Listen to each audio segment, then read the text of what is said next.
महाराज जी को कोटि कोटि प्रणाम। खुश रहिए। महाराज जी, मैं यूट्यूब पे आपकी भागवत कथा सुनता था और मैं आपका बहुत बड़ा थोड़ा जोर से बोलो। मैं यूट्यूब पे आपकी भागवत कथा सुनता था और मैं आपका बहुत बड़ा फैन हूँ। और मैं मेरे परिवार में से मैं ही था और मैं कृष्ण भक्त भी हूँ जी। लेकिन मैंने दीक्षा नहीं ले रखी। और मैं ये पूछना चाहता था, मेरे पिताजी ने भी कृष्ण भगवान का मंत्र ले रखा है गुरु से, लेकिन वो कई बार ऐसे पूछते हैं कि वो मैं हनुमान जी की पीतल की मूर्ति ला के पूजा कर सकता हूँ क्या, दोनों टाइम हनुमान चालीसा पढ़ सकता हूँ क्या? हाँ, कर सकते हैं। यही प्रश्न था महाराज जी। बिल्कुल। राधे राधे गुरुजी। जी। आपका कोटि कोटि हाँ, आपका चरणों में कोटि कोटि प्रणाम। खुश रहिए। गुरुजी, बहुत दिन से सपना हम देख रहे थे, आज हमारा सपना पूरा हो गया, आज धन्य हो गया। कोई सवाल? पर वो जो सवाल यही है, जैसे कि हम लोग का पूर्वजों बलि देते हैं, किसी का शादी विवाह हम लोग का हुए या किसी का, तो मुर्गड़वा बोलते हैं देवता, जैसे बलि दे करके मुंडी को गड़ देते हैं। क्या और करते शरीर हैं? को जो गड़ देते हैं जमीन के नीचे मुंडी को, और वो शरीर को अपना मतलब सब कोई खा लेते हैं। ठीक है, हम तो आपको भागवत सुने उस दिन से छोड़ दिए सब चीज़, दारू गांजा भांग जितने ही कुछ करते थे, लेकिन सब चीज़ खैनी तक छोड़ दिए, टोटल चीज़। लेकिन हम यही पूछने चाहते हैं, तो अब मैं क्या करूं, ये पूर्वज से चल रहा है।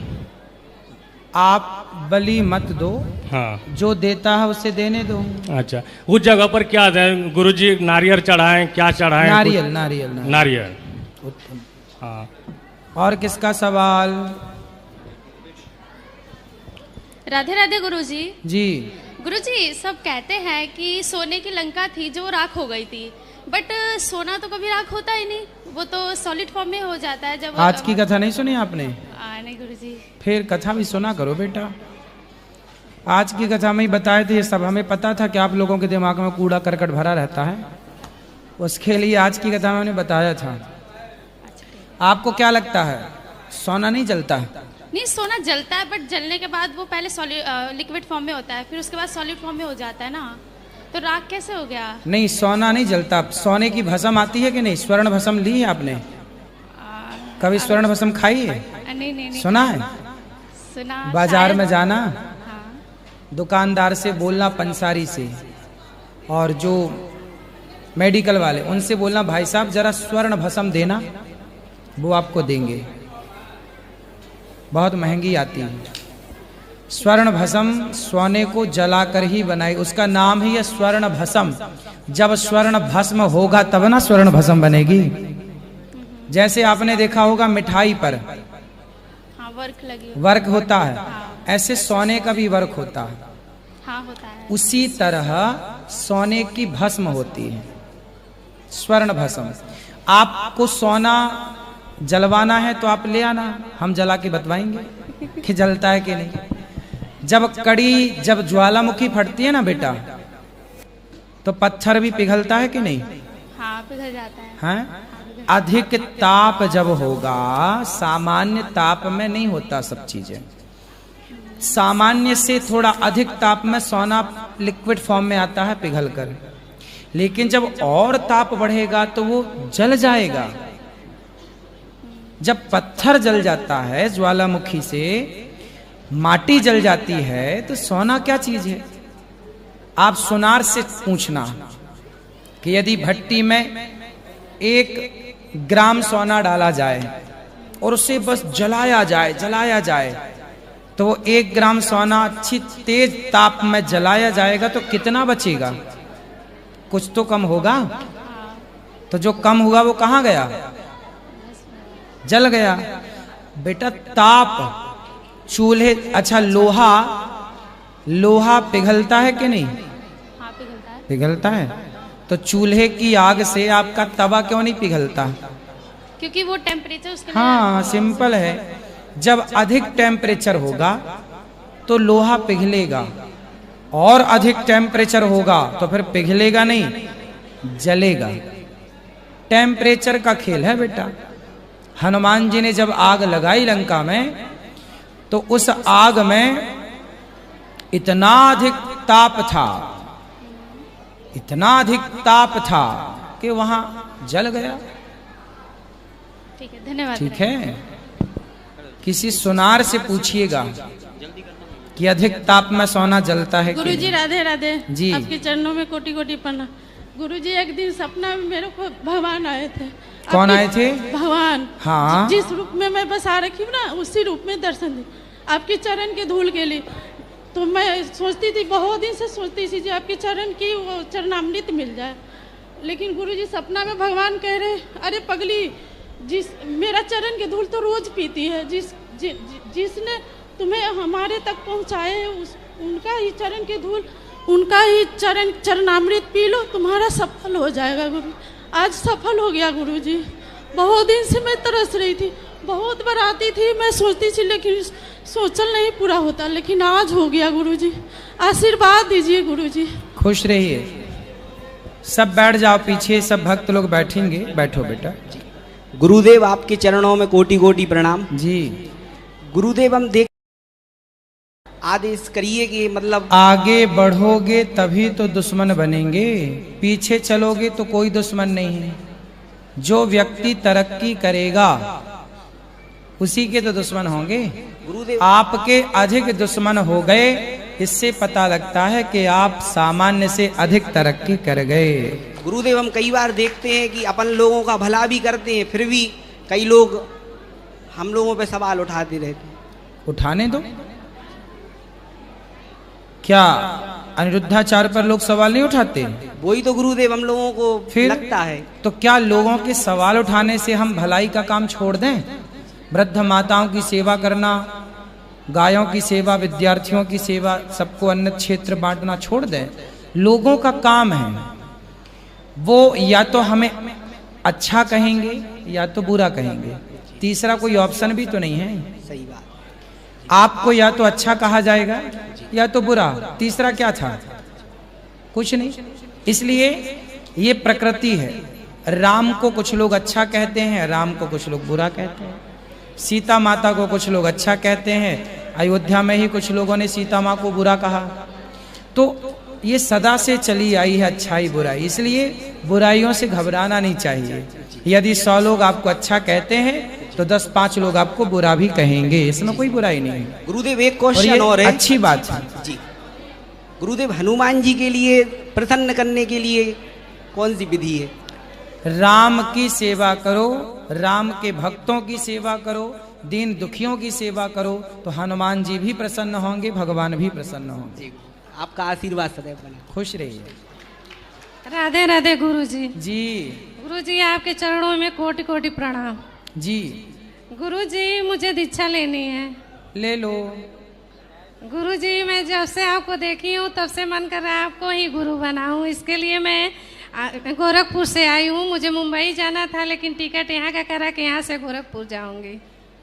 तो जब से देखी हूँ तब से गुरु बनाने का मन है, तो हाँ, शकल सूरत देख के गुरु बनाना है। नहीं गुरुजी, आपका कथा बहुत अच्छा लगता है।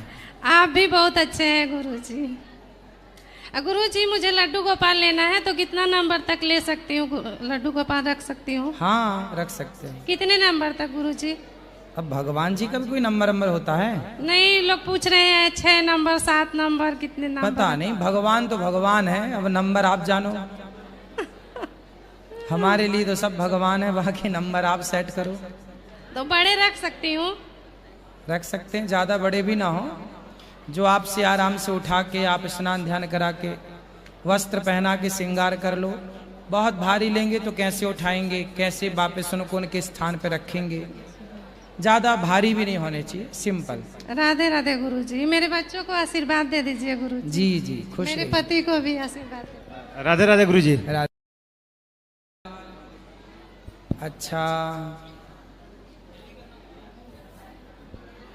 श्रीमन नारायण गुरुजी। जी जी मैया। महाराज जी, मैंने सत्संग में सुना था, आप कथा में सुनाते हैं कि जैसे पूर्वजों के लिए हम तर्पण करते हैं, तो हाँ। आप बताते हैं कि तर्पण करने के लिए जैसे जल छोड़ते हैं। चरणामृत के बारे में बोला जाता है कि वो जमीन पर नहीं गिरना चाहिए, नीचे कपड़ा लगा के चरणामृत लेना चाहिए, इस तरह। ठीक है गुरुजी, राधे राधे। राधे राधे गुरुजी। जी मेरा प्रश्न है, मोक्ष और मुक्ति में क्या अंतर है? एक ही मोक्ष है। कैसे होता है और किसका होता है, कैसे संभव मोक्ष है? को ही मुक्ति कहते हैं, मुक्ति को ही मोक्ष कहते हैं। किसका होता है, कैसे होता है? आपका हो सकता है। कैसे हैं? कैसे कैसे आओ बताएं कैसे। देखो, मोक्ष किसका होता है? जी। उसका होता है जिसके अंदर कोई कामना नहीं है। जी। जैसे आपके अंदर कोई इच्छा है और उस इच्छा को लेके आप मर गए, तो फिर क्या होगा? उस इच्छा के कारण आपको पुनर्जन्म लेना पड़ेगा, क्योंकि इच्छा थी। फिर आप मरे, जैसे भरत जी मरे तो मन में इच्छा थी कि मेरे मृग का क्या होगा, तो उन्हें मृग बनना पड़ा। जिसके अंदर कोई इच्छा रह जाती है वो 84 में उलझा रहता, जन्म मृत्यु। लेकिन जिसकी कामनाएं समाप्त हो जाती हैं, निष्काम हो जाता है, और वो निष्काम होकर जब अपने आप को प्रभु के चरणों में आत्मसमर्पण करता है, वो मोक्ष का अधिकारी हो जाता है। कामना ही नहीं है तो आएगा क्यों? कामना होगी तो आएगा, नहीं होगा तो छुट्टी। तो छुट्टी हो गई मतलब मोक्ष। जी गुरुजी, एक प्रश्न और है गुरुजी। गुरुजी, एक माता जी पीछे बैठी हुई हैं, वो कह रही बहुत परेशान है, कह रही है मैं बहुत दिन से यहाँ बैठी हूँ, मेरी सुन नहीं रहा कोई। हाँ हाँ, अभी सुन लेंगे। इनको दे दो बेटा माइक। गुरुजी के चरणों में कोटि कोटि प्रणाम। जी, जय जय श्रीमन नारायण जी। गुरुजी, गुरुदेव को आपको गुरु पूर्णिमा की बहुत बहुत शुभकामनाएं। धन्यवाद गुरुजी। मेरा एक आप सबको भी गुरु पूर्णिमा की बहुत बहुत शुभकामनाएं। धन्यवाद गुरुजी, धन्यवाद। एक प्रश्न है गुरुजी मेरा बेटा कहता है कि एकादशी के दिन जोत जलाते हैं तुलसा मैया में। मैं मना करती हूँ, मानता ही नहीं है, जल भी चढ़ाता है। तो जल भी चढ़ा देने से बुराई नहीं है, दीपक जलाने से भी बुराई नहीं है। अच्छा जला देते हैं गुरुजी। हाँ, किसने बोला कि नहीं चढ़ाते हैं? भी किसी ने, गुरुजी ने बोला, कथा में ही सुना मैंने। संडे के संडे नहीं तोड़ते तुलसी, बाकी सब अच्छा। तोड़ने की मना है, जल चढ़ाने की नहीं। जी जी जी। और जो बांके बिहारी से तुलसा मैया की माला मिली है, फूलों की मिली है, उन्हें घर में क्या करना? हाँ हाँ रखो, जब भी देखोगे बिहारी जी की याद आएगी। पहले की भी रखी है, 2-3 साल हो गए। अच्छा रखो। ठीक, राधे राधे गुरुजी। बेटा ये बच्ची को पीली, खड़ी हो जा बेटा। राधे राधे गुरुजी। जी जी, मैं भिंड एमपी से आई हूँ। कहाँ? भिंड एमपी। भिंड एमपी। आप गए थे वहाँ पे, क्या था? वहाँ पे भी आपसे मिलने की बहुत कोशिश की, लेकिन बात नहीं हो पाई। अब बताओ क्या सवाल है? आप वैसे तो मना करते हैं, उसके लिए मैं क्षमा चाहती हूँ कि आप आध्यात्म जगह से ही प्रश्न करें, ऐसा वैसा कोई प्रश्न ना करें। हाँ। लेकिन मैं ये चाहती हूँ कि आप मेरी मैया से बात कर लें और उनका थोड़ा समाधान कर लें। वो हमेशा रोती रहती हैं। हाँ तो बात कराओ। छोटी छोटी बातों पे रोती रहती हैं। कराओ मैया। गुरुजी। काहे रोती रहती हो? गुरुजी। अभी न रो, अभी रोगी तो बता ना पाओगी। अभी न रो, बाद में रोना, पहले बता दो क्यों रोना है। कोई कष्ट है आपको? क्या तकलीफ है बताओ? कोई तकलीफ नहीं। पति अच्छे हैं आपके? पति तो बहुत अच्छे हैं। शराब तो नहीं पीते? नहीं, कुछ नहीं अच्छे, करते। आपका ख्याल रखते हैं? हाँ, अच्छे से रखते हैं। और ये आपकी कौन बेटी है? ये हमारी बेटी ये है। बेटी अच्छी है? हाँ, बेटा है? बेटा है। वो अच्छा है? सब बढ़िया है। फिर काहे रो रही हो? फिर मेरा परिवार अच्छा नहीं है। कौन परिवार? अब पति अच्छा है, बेटी अच्छी है, बेटा अच्छा, अब फिर भी तुम्हें रोना है, तो इसे रोने को कोई इलाज नहीं है। अब बताओ कौन अच्छा नहीं है? कौन अच्छा नहीं बताओ? यही गुरुजी सबके साथ में अच्छा करने की कोशिश बात करते हैं। कराओ मैया से। मैया को क्या है, अभ्यास ज्यादा हो गया है रोने का, तो उनको रोने अच्छा लगता है। क्या करो मैया? तो आपको रोने की आदत हो गई है? गुरुजी, आत्मा अंदर से रोती है। मैंने काहे रोती है आत्मा अंदर से? आत्मा नहीं रोती। बहुत दुखी रहती हूँ गुरुजी। काहे दुखी हो बताओ, क्या दुख है बताओ? सब पूरे जमाने सबके साथ अच्छा किया, हमारे साथ सब हमेशा बुरा ही होता है। सब क्या बुरा हुआ आपके साथ? माइक पास में लो, थोड़ा जोर से बोलो। कोई अच्छा नहीं सोचता है हमारे बारे में। कौन नहीं सोच रहा है बताओ? मैया बैठो। कोई भी रिश्तेदार परिवार कोई भी। तो आपको रिश्तेदारों से ज्यादा मतलब रहता है? गुरुजी, भाई भाभी सब सगे रिश्तेदार, उनसे मतलब होगा। भाभी से? भाभी तुम्हारा तुम तो ननंद हो गई ना भाभी की, क्यों ननंद भौजाई, तो भाभी काहे तुम्हारा भला सोचेगी? सोचना चाहिए ना। काहे तुम ठेका ले लो सबका, काहे सोचे? तुम अपनी भाभी के बारे में सही सोचती हो तो सही सबके तो बस तुम अपना ठेका लो, तुम सबके बारे में सही सोचो। सपने वाले के बारे में नहीं सोच सकते कि वो हमारे बारे में अच्छा सोचे। अरे वो कैसे सोचे, आप खुश रहो ना अपनी जिंदगी में। आप क्यों दूसरों के सोचने ना सोचने से परेशान होती हैं? अब लो, घर में पति अच्छा है, परिवार अच्छा है, पर रोना है तो भाभी के नाम पर रो रही है। ऐसे बता कौन से बच्चे होते हैं? एक बच्चे होते हैं जो हंसते रहते हैं, हा हा हा हा हा, जरा सा हाथ रखो खिलखिला के हंसते, और एक बच्चे होते हैं रोतड़ू, जरा चू रोते। ऐसे तुम रोतड़ू हो, जब हर कोई बात में बस रोना है रोना, भगवान पर और 2-4 जमाएंगे, रोना तो है तो और अच्छे से रो। अरे खुश भी रह लिया करो, भगवान ने सब कुछ दिया है ना, तो उनका धन्यवाद दो कि हे ईश्वर आपने जो दिया उसका धन्यवाद, जो मिला उसमें खुश रहो। अब तुम भाभी के चक्कर में रो रही हो, क्या चाहती हो भाभी से? भाभी तुम्हारी आरती उतारे, जय ननंद देवी मेरी जय ननंद देवी, रोज रोज घर में आओ, ऐसी चाहती हो? नहीं गुरुजी, सब अच्छा बोलना चाहते हैं। नहीं, वो ठीक कर रही है तुम्हारी, तुम इसी लायक हो, तुम्हारी भाभी ठीक है, तुम्हें तो रोना ही है। राधे राधे। तो वो भी रुलाती होगी, उसे पता है कि तुम्हें तो रोना है, तो जरा कर देती होगी उंगली, तुम और रोती होगी। खुश रहने की भी आदत बना लो मेरी माँ, हंस लिया करो। ईश्वर ने सबको इतना सुंदर शरीर दिया है, इतना बढ़िया पति दिया है, फिर भी रोना है भौजाई के नाम पे, जमाने के नाम पे, सबका ठेका ले लो तुम। गुरु जी नमस्कार जी। आपके चरणों में गुरु पूर्णिमा के अवसर पर सादर सादर नमन। खुश रहिए गुरु जी। 2-3 क्वेरी है मन में। हाँ। पिछले 3 बार से ऐसा हो रहा है, जब भी मैं वृंदावन आ रहा हूँ मेरा कोई ना कोई नुकसान हो रहा है। नुकसान? हाँ, पहली बार मेरा चालान होगा 2000 रुपए का। हाँ। दूसरी बार गाड़ी का शीशा तोड़ दिया किसी ने, गाड़ी खराब हो गई। फिर आज मोबाइल किसी ने मार दिया। आपका बहुत बड़ा नुकसान होने वाला था, तो बिहारी जी ने हल्के में निपटा दिया, 1000, 2000, 5000, 10,000 में निपटाया। ये क्यों नहीं सोचते? नहीं, यही सोच रहा हूँ मैं। हाँ, और देखो वृंदावन जब आया करो ना, तो मोबाइल बिल्कुल सावधानी से। अरे मैं यहाँ तक चढ़ा मेरे हाथ में था। हाँ। यहाँ तक चढ़ा तब तो मेरे हाथ में था, बस आपको नमस्ते किया तो हृदय में उतनी देर में किसी ने लगा दिया। फिर चलो ठीक है, कोई बात नहीं। मेरा सवाल था एक, हाँ, कि जैसे मैं सुबह जाप करता हूँ, तो जो मंदिर है हमारा वो 2 हिस्सों में है, मतलब नीचे बॉक्स टाइप है, ऊपर प्लेटफॉर्म है। तो जो भगवान की मूर्तियाँ अलग अलग, जो देवी माँ की है या गणेश जी की या हनुमान जी की है, वो अलग अलग रखी हुई हैं।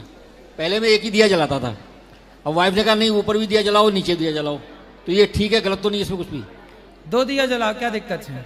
कोई दिक्कत तो नहीं है ना। एक सवाल और था, आप बताते हैं कि जब भी मतलब जाप करने बैठो या पूजा करने बैठो आप, तो ओम इंद्राय नमः करके जल जो है आसन के नीचे लगा दो, ताकि ये कि पुण्य का सारा आपको हमको मिले। आप ये भी कहते हो परहित सरस धर्म नहीं भाई, पर पीड़ा नहीं समधमाई। तो अगर हमारे करने से कुछ इंद्र भगवान को कुछ मिल रहा है तो उसमें क्या दिक्कत है? हाँ, तो आप ना किया करो। मतलब हम कर रहे हैं, हम किसी का भला हो रहा है, किसी का तो भला हो रहा है। हाँ ठीक है। एक प्रश्न और था। हाँ। आप कहते हो कि वो इच्छा नहीं होनी चाहिए। हाँ। मतलब जब आवे संतोष धन सब धन धूल समान। तो मोक्ष की इच्छा भी क्यों होनी चाहिए? मोक्ष की इच्छा भी क्यों होनी चाहिए? अरे मोक्ष की इच्छा हम अगर बिना निस्वार्थ हम केवल भगवान का भजन करें, पूजन करें, तो उसको जो देना होगा वो तो अपने आप देगा। इच्छा ही करो कि मोक्ष ही मिले हमें। नहीं, तो मोक्ष की जो साधक हैं सच्चे, वो मोक्ष कहाँ चाहते हैं? अर्थ न धर्म न काम रुचि, गति न चाहो निर्माण, जन्म जन्म रति राम पद, न नाक पृष्ठम न च पारमेष्ठम, न सार्वभौमम न रसाधिपत्यम, न योग सिद्धि पुनर्भवम वा समंजसत्व विरह्य कांक्षे। तो जो सच्चा भक्त होगा वो मोक्ष भी नहीं चाहता। आप हमसे पूछिए जी कि आप क्या चाहते हैं, तो मैं मोक्ष थोड़ी चाहता हूँ। मैं तो ये चाहता हूँ प्रभु जे ही योनि जन्म हूँ, जिस योनि में जन्म लूं, जब भी अगली बार, तो प्रभु मैं आपका ही भक्त, आपका ही दास, आपका सेवक बन के रहूं। क्योंकि आपके सिवा, हे श्रीमन नारायण, आपके सिवा मेरा मन कहीं ना लगे। आप किसी कुत्ता बनाओ, हमें कोई दिक्कत नहीं, पर वो कुत्ता भी ऐसा जो प्रभु आपके टुकड़े खाए। जो आपके ही दर पे रहे, और कुत्ता होके भी स्मरण आपका ही करूं। मक्खी बनाओ तो ऐसी जो केवल आपके द्वार पे रहूं, और मक्खी बन के भी आपका ही ध्यान करूं। मैं कहाँ चाहता हूं मोक्ष? दरअसल मेरा सवाल इस प्रत्यक्ष था कि हमारे बहुत सारे धर्मावलंबी हैं, चाहे वो किसी अन्य धर्म से हो चाहे हमारे धर्म से हो, वो एक कहता है लालच देते हैं इस टाइप का कि भाई आप मर जाओगे तो 72 हूरें मिलेंगी, और आप मर जाओगे तो स्वर्ग मिलेगा, आपको ये करना पड़ेगा। तो ये सब चीज़ तो एक गलत डायरेक्शन की तरफ ले जा रहा ना। कहाँ गलत डायरेक्शन? स्वर्ग नरक नहीं होता आपके साथ? नहीं होता क्यों नहीं है? हाँ, लेकिन ये लालच दे के जनता को गुमराह करना नहीं, लालच ठीक है। जनता को कैसे गुमराह कर रहे हैं एक बार बताइए। भाई आप देखिए, अब उन्होंने कहा साहब मर जाओ आप, जो 50 लोगों को मार दो, बम फट जाए, आपको 72 हूरें मिल जाएंगी। तो ये गलत है कि नहीं? है वो जो आतंकवाद की ट्रेनिंग देते हैं वो गलत है। यदि आप किसी को आतंकवादी, इसलिए हमारे धर्म में क्या है, हमारे यहाँ क्या कहते हैं, अहिंसा ही परमो धर्म, किसी को मत मारो। हमारे यहाँ कभी किसी को आतंक की शिक्षा नहीं दी जाती है हमारे यहाँ। हाँ, पर मोक्ष का और स्वर्ग का यहाँ भी है। अब आप कहो कि स्वर्ग का लालच क्यों? ऐसा है, जैसे आपसे कहेंगे ना कि भैया किसी भूखे को रोटी खवा दो, तो आप कहो क्यों खवाएं, क्या होगा? तो कह दिया जाएगा कि भाई आपको स्वर्ग मिलेगा, आपको पुण्य मिलेगा। इसी बहाने आप उस लालच के बहाने किसी का पेट भरेंगे। इसलिए ये चीजें हैं और ये सत्य भी है। लेकिन यदि आप निस्वार्थ कर रहे हैं, स्वर्ग की भी कामना नहीं है, मोक्ष भी नहीं चाहते, फिर भी आप दीन दुखियों को खिला पिला रहे हैं, तो वो सबसे उत्तम है, वो सबसे बेस्ट, कि हम चाह भी नहीं रहे हैं और कर भी रहे हैं। गुरुजी, समस्या इस बात की है कि हिंदू जैसा सहिष्णु सनातनी कोई हो नहीं सकता है। लेकिन हमारे देश के बहुत बड़े नेता ने पार्लियामेंट में कह दिया कि हिंदू हिंसक होते हैं। हाँ, कह दिया। कितने कष्ट की बात है सर, ये बहुत कष्टदायक है, बहुत कष्टदायक है ये। सही है। अगर हिंदू जिस दिन हिंसक हो जाएगा ना, तो यहाँ कोई दूसरी प्रजाति नजर नहीं आएगी। हिंदू जिस दिन हिंसक हो जाएगा ना, तो पूरी दुनिया में कोई रहना पाएगा। प्रणाम गुरुजी। सही है। गुरुजी राधे राधे, आपको चरणों में कोटि कोटि प्रणाम, आपको माता पिता को भी चरणों में प्रणाम। गुरुजी एक मेरा यही विनती है कि हम लोग जब वृंदावन आते हैं तो बहुत दिक्कत होती है। क्या दिक्कत? दिक्कत होती